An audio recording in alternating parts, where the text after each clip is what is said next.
नमस्कार, हिमाचल समाचार में आपका स्वागत है। आज के मुख्य समाचार। हिमाचल प्रदेश कर्मचारी चयन आयोग भंग। प्रदेश में बंजर पहाड़ियों के वनीकरण के लिए चरणबद्ध तरीके से किया जाएगा पौधरोपण। मुख्यमंत्री ने की हिमाचल प्रदेश कैंपा के शासी निकाय की प्रथम बैठक की अध्यक्षता। इलेक्ट्रिक वाहनों की दस्तक से हरित ऊर्जा राज्य की ओर बढ़ रहा हिमाचल। राज्य सहकारी कृषि एवं ग्रामीण विकास बैंक के अध्यक्ष ने मुख्यमंत्री से की भेंट। और अब समाचार विस्तार से। मुख्यमंत्री ठाकुर सुखविंदर सिंह सुक्खू ने कहा कि राज्य सरकार ने पिछले 3 वर्षों के दौरान हुई अनियमितताओं के मद्देनजर हिमाचल प्रदेश कर्मचारी चयन आयोग हमीरपुर को तत्काल प्रभाव से भंग करने का निर्णय लिया है। मुख्यमंत्री ने आज मीडिया के प्रतिनिधियों से बातचीत के दौरान यह जानकारी दी। उन्होंने कहा कि यह निर्णय सभी जांच रिपोर्टों पर विचार करने के बाद लिया गया है। मुख्यमंत्री ने कहा, आप सबको पता है कि Himachal Pradesh subordinate selection board जो था उसको निलंबित किया गया था। हमीरपुर में इस चयन योग में जो भर्तियां हो रही थी उस पर धांधली पाई गई थी और उसको हमने जब निलंबित किया उसके बाद उसकी इंक्वायरी हमने एक आईएएस ऑफिसर अभिषेक जैन जो सेक्रेटरी एजुकेशन थे उनको सौंपी, जो डिपार्टमेंटल के द्वारा इंक्वायरी की जानी थी। और हमारे विजिलेंस में जो आईजी है उनको हमने ये इंक्वायरी सौंपी।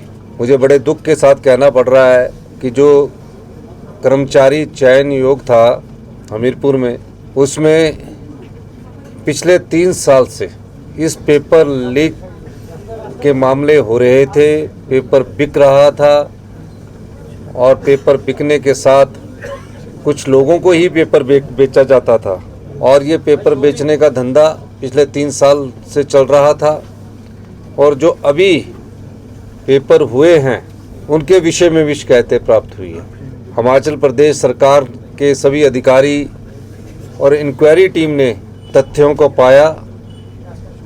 इस आधार पर आज जब सुबह फाइल मेरे पास आई उस पर हमने ये फैसला किया है कि हिमाचल प्रदेश कर्मचारी चयन आयोग जो कि निलंबित किया गया था उसको भंग कर दिया गया है, उसकी कार्यप्रणाली को ख़त्म कर दिया गया है।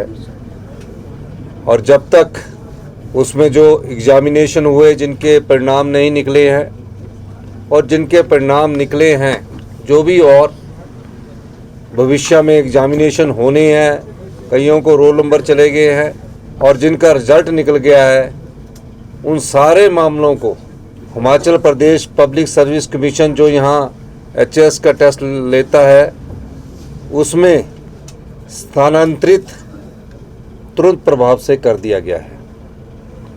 यानी कि जिनके रिजल्ट निकल गए हैं उसके आगे के डॉक्यूमेंटेशन जो चेक होने हैं वो अब Himachal Pradesh public service commission करेगा और जिनके जो अगले एग्ज़ाम्स होने हैं उनको भी Himachal Pradesh public service commission करेगा। और ये तब तक करता रहेगा जब तक कि वहाँ कोई अल्टरनेट के रूप में या टेस्टिंग एजेंसी के रूप में, जो हम नेशनल टेस्टिंग एजेंसी का अध्ययन कर रहे हैं जो नेशनल लेवल पर रिक्रूटमेंट करती है, उनके सभी पहलुओं की हम जांच पड़ताल कर रहे हैं जब तक कि उसका गठन नहीं किया जा सकता है। इस दृष्टिकोण से जो भी उस कर्मचारी हमारे हमीरपुर में कार्यरत थे उनको सबको सरप्लस पूल में डाल दिया गया है और उनको कहा गया है कि आप अपनी किस विभाग में दूसरे विभाग में जाना चाहते हैं उसकी ऑप्शन हिमाचल प्रदेश सरकार में वो लिख कर देंगे। मेरा ये मानना है जब किसी संस्था पर उंगली उठती है और इंक्वायरी के बाद ये पाया जाता है कि इस संस्था पर उंगली उठी है और पेपर बिके हैं, उस संस्था की विश्वसनीयता पर सवाल खड़ा हो जाता है। और इस प्रकार जब तथ्य पूरे हमें मालूम हुए और पूरे तथ्यों के आधार पर आज ही हमने हमीरपुर में चयन योग है उसकी पूरी इंक्वायरी करने के बाद ये पाया कि यहाँ टॉप से लेकर बॉटम तक लोग शामिल थे और इस दृष्टिकोण से हमें ये कड़ा फैसला लेना पड़ा है। मुख्यमंत्री ठाकुर सुखविंदर सिंह सुक्खू ने सोमवार देर सायं हिप्पा में हिमाचल प्रदेश राज्य प्रतिपूरक वनीकरण कोष प्रबंधन और योजना प्राधिकरण की शासी निकाय की पहली बैठक की अध्यक्षता करते हुए कहा कि वर्ष 2023-24 में हिमाचल प्रदेश कैंपा के अंतर्गत राज्य के बंजर वन क्षेत्रों के वनीकरण के लिए नई पहल की जाएगी। उन्होंने कहा कि छोटे क्षेत्रों के पौधरोपण के बजाय बंजर पहाड़ियों के वनीकरण के लिए बड़े क्षेत्रों में चरणबद्ध तरीके से पौधरोपण किया जाएगा। जलवायु परिस्थितियों के अनुसार पौधे रोपित किए जाएंगे और इस कार्य के लिए समर्पित कर्मचारियों को नियुक्त किया जाएगा जो जिम्मेदार और जवाबदेह तरीके से इनके संरक्षण का कार्य करेंगे। प्रदेश सरकार की व्यवस्था परिवर्तन की प्रतिबद्धता को दोहराते हुए उन्होंने कहा कि हरित राज्य के लक्ष्य को प्राप्त करने के लिए बंजर वन भूमि के वनीकरण पर विशेष ध्यान दिया जाएगा। उन्होंने कहा कि प्रदेश के सभी जिलों में 256 हेक्टेयर से अधिक बंजर वन भूमि क्षेत्र को चिन्हित किया गया है तथा 5 वर्षों के दौरान यहां रोपित पौधों का उचित रखरखाव भी सुनिश्चित किया जाएगा। इस कार्य के लिए 8 करोड़ 83 लाख रुपए की राशि प्रस्तावित की गई है। इस अभियान में क्षेत्र के स्थानीय प्रतिनिधियों की भागीदारी सुनिश्चित की जाएगी ताकि इसे जन अभियान बनाया जा सके। उन्होंने पौधरोपण के उपरांत इसकी समुचित निगरानी करने तथा संबंधित उपमंडलाधिकारियों को निगरानी प्रक्रिया में सम्मिलित करने के निर्देश भी दिए। मुख्यमंत्री ने कहा कि वर्ष 2023-24 में प्रदेश के प्रत्येक वन मंडल में एक मॉडल नर्सरी विकसित की जाएगी। उन्होंने कहा कि इन सभी 45 नर्सरियों में केंचुआ खाद इकाई, poly house, green house, sprinkler, root trainers और टिश्यू कल्चर लैब इत्यादि की सुविधा होगी। नर्सरी तैयार करने वाले कर्मचारियों को प्रशिक्षण भी प्रदान किया जाएगा और यह देश भर में किए जा रहे नवीन कार्यों को साझा करने के लिए उत्कृष्ट केंद्र साबित होंगे। यह मॉडल नर्सरी प्रदेश की वन्य संपदा के बारे में लोगों को जागरूक करने के लिए विस्तार केंद्रों के रूप में भी कार्य करेगी। हिमाचल को वर्ष 2025 तक देश का पहला हरित ऊर्जा राज्य बनाने की दिशा में प्रदेश सरकार द्वारा बहुआयामी प्रयास किए जा रहे हैं। परिवहन विभाग ने इलेक्ट्रिक वाहनों को बढ़ावा देने के लिए कार्य करना आरंभ कर दिया है। प्रदेश में सभी जिलों के उपायुक्त चार्जिंग स्टेशन स्थापित कर इन्हें क्रियाशील बनाने पर विशेष बल दे रहे हैं।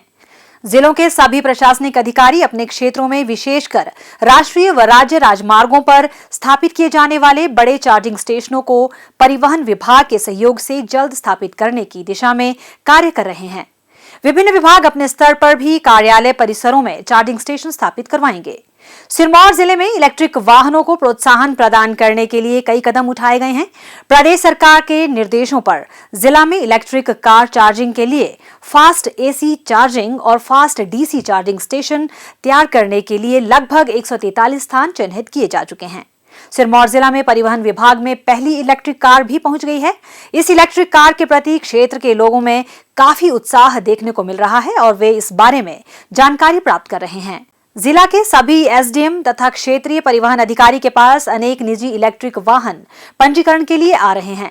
इलेक्ट्रिक वाहनों की खासियत यह है कि यह जहां पर्यावरण संरक्षण में महत्वपूर्ण भूमिका निभाएंगे, वहीं वाहनों के फ्यूल यानी पेट्रोल और डीजल पर होने वाले व्यय में भी कमी आएगी। एक बार चार्ज करने पर यह सैकड़ों किलोमीटर का सफर तय कर सकती है। कार को चार्ज करने पर एक बार में करीब 30 यूनिट बिजली खर्च होती है। परिवहन विभाग को 11 नई इलेक्ट्रिक व्हीकल्स मिली हैं, जिसमें सिरमौर जिला में भी आरटीओ को एक इलेक्ट्रिक व्हीकल मिली है जो है टाटा नेक्सॉन, और इसकी लगभग 400 से 450 किलोमीटर चलती है एक बार चार्ज करने पे। इस गाड़ी को चार्ज करने के लिए घर में जैसे अपने नॉर्मल स्विच हैं 15 एम्पियर वाले, उससे चार्ज करने में इसको 10 से 12 घंटे लगते हैं। एसी चार्जर से इसको 4 घंटे तक लगते हैं और फास्ट डीसी चार्जर से ये सिर्फ 40 मिनट से 1 घंटे में पूरी रिचार्ज हो जाएगी। इसकी बैटरियां लगभग 8 हैं जो कि 1,60,000 किलोमीटर या 8 साल तक की वारंटी रिप्लेसमेंट में है। पुरानी गाड़ियों को रिप्लेस करने से एक तो पोल्यूशन की में काफ़ी कमी आएगी। हमारे यहाँ पौंटा और कालाअंब एरिया जो है वो नॉन अटेनमेंट सिटीज़ में आता है एनजीटी के हिसाब से, तो वहाँ पे भी गाड़ियाँ अगर मैक्सिमम इलेक्ट्रिक व्हीकल्स आ जाएं तो पोल्यूशन में काफ़ी कमी होगी। मुख्यमंत्री जी की ये पहल है कि सभी डिपार्टमेंट्स जो हैं इलेक्ट्रिक व्हीकल पे चेंज हो।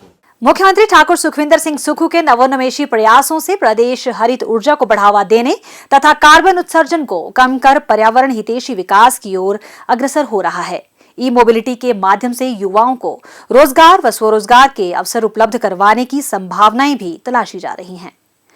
हिमाचल प्रदेश राज्य सहकारी कृषि एवं ग्रामीण विकास बैंक के नवनियुक्त अध्यक्ष श्री संजय सिंह चौहान ने आज मुख्यमंत्री ठाकुर सुखविंदर सिंह सुक्खू से भेंट की। यह एक शिष्टाचार भेंट थी।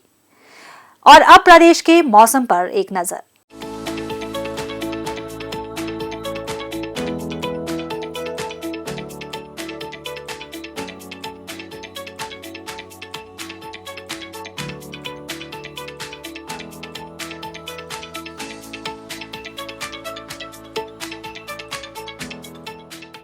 हिमाचल समाचार देखने के लिए सब्सक्राइब करें YouTube channel information and public relations department HP, follow करें ट्विटर @DPRHP, लाइक करें Facebook page information and public relations department Himachal Pradesh, visit करें वेबसाइट www.himachalpr.gov.in। इस अंक में इतना ही। कल फिर होगी मुलाकात। दीजिए इजाजत। नमस्कार।